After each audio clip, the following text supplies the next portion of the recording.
Welcome to Sivan பட்டாசு கடை. இன்றைக்கி நம்ம என்ன பார்க்க போகிறோம்னா ஸ்டார்வெல் பிராண்ட் வந்து டாப் கன் பார்க்க போகிறோம். வாங்க அன்பாக்ஸ் வீடியோ பார்ப்போம்.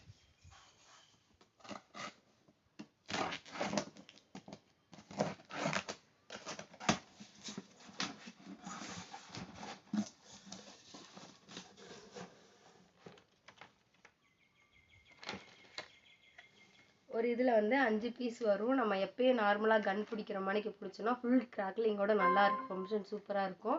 இதை புக் பண்ணணும்னு நினச்சிங்கன்னா sivanpatasu.com புக் பண்ணுங்கள்.